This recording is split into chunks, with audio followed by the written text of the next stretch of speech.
one is the Bantayang Bato or the Santa Rosa Arch, the cultural landmarks in the city of Santa Rosa, Maria Carpena y Evangelista, which we considered as the first Filipino recording artist, or the Nightingale of Zarzuela, and I've also included the Filipino trait, beliefs, and practices. Next slide. The learning competencies. Learning competencies, content standards, and performance standards are based from the K-12 grade 10 curriculum guide. These are the following. Identify art elements in the technology-based production art.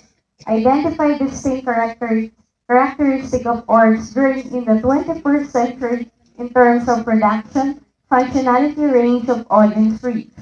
Realize that technology is an effective and vibrant tool for empowering a person to express his or her ideas, goals, and advocacies, which elicits immediate action. Create artworks that can be locally assembled with local materials guided by 21st century techniques. And last one, we have mount an exhibit of completed technology-based artworks. Next one, content standards, new technologies that allow new expression in arts using art elements and processes. Next, performance standard, create a tech-based artwork such as photograph relating to a selected topic from the different learning areas using available technologies.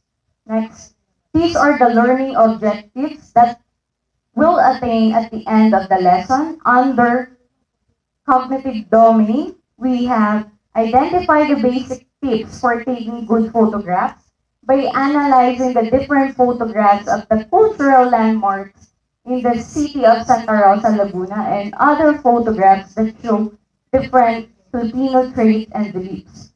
Under psychomotor domain, we have creative use of the different cultural heritage and tradition in Santa Rosa City based from the literary piece or music presented by the teacher. Take photographs that represent the culture and tradition of the youth of the city of Santa Rosa. Write a short poem about their photographs taken that represent the culture and traditions of the youth of the city of Santa Rosa. Next. Next. Next slide po. Procedures. I've used the policy guideline based on the K-12 curriculum education program. First part, we have reviewing previous lesson or presenting the new lesson. Next slide po. In this part, I presented a short video clip about the Bantayang Bato or Santa Rosa Arch. While playing the video, next slide po, the music used for this video clip is the song sung by Maria Carpena y Evangelista entitled Ang Maya. These are the photographs from the previous and current through the years of Bantayang Bato. Next slide po. Next. Next. This is the current one during the ASEAN Summit. Next part is establishing a purpose for the lesson. After watching the video clip, the teacher will ask the learners the following question. Next. What have you observed in the video clip? How do these photographs related to one another? And what do you think are the similarities and differences of each photograph? Next part po, presenting examples or instances of new lesson. On this part po, the teacher will present the lesson through photograph analysis. Instead of a simple discussion, the teacher will ask the learners to analyze the photographs. Then ask what could be the basic tips for taking good photographs based on the characteristic manifested on those photographs. Next po. This is only the summary, basic tips for taking good photographs.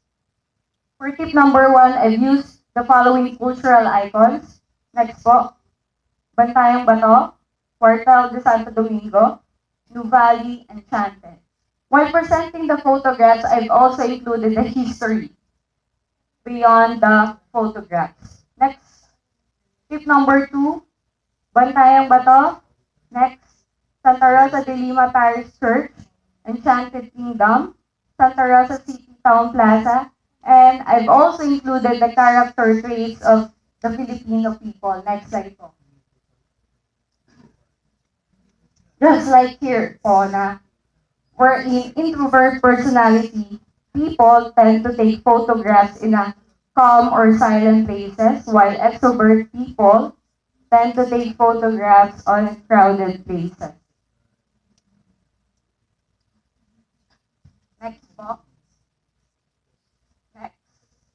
Next po. Next. Tip number 4 po, Space Shuttle in Enchanted Kingdom. Backlighted photograph, a girl in the New Valley. Filipino cultural beliefs wherein we Filipino believe that whenever someone has a shutter image or ambiguous image in the photograph, we believe that this person will have a bad luck or bad omen in the future.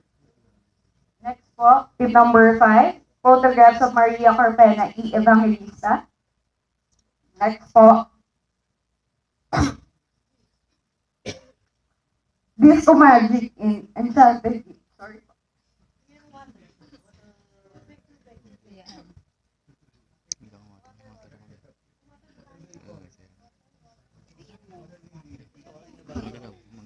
Disco Magic in Enchanted Kingdom, water sport in New Valley, and Filipino cultural tradition wherein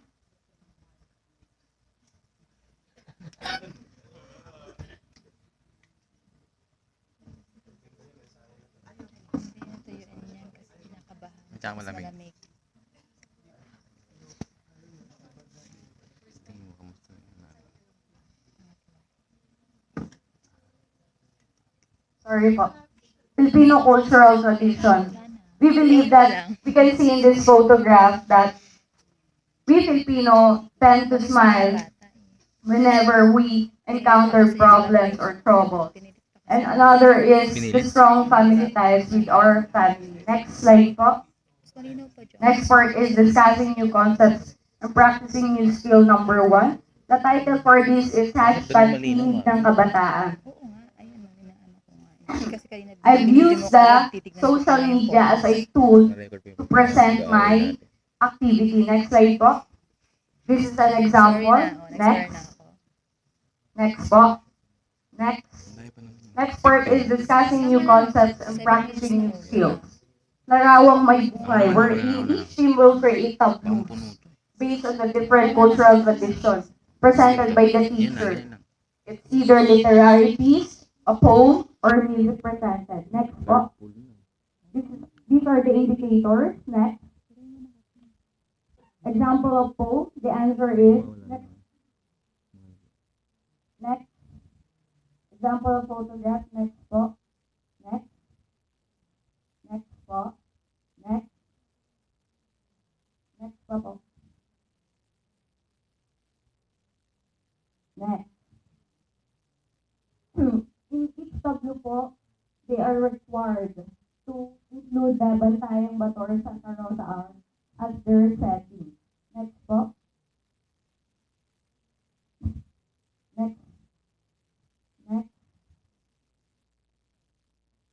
Next slide is developing mastery.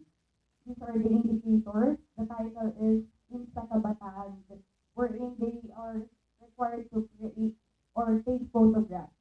Next po. Next. Sample of photograph. Next. Next. These are the exhibits. After that, they are going to create a poem. Based on the photographs they have captured. Next po. These are the indicators. Example of poem created by the learners. Next. Next po. Next. Okay, that's all po. Thank you.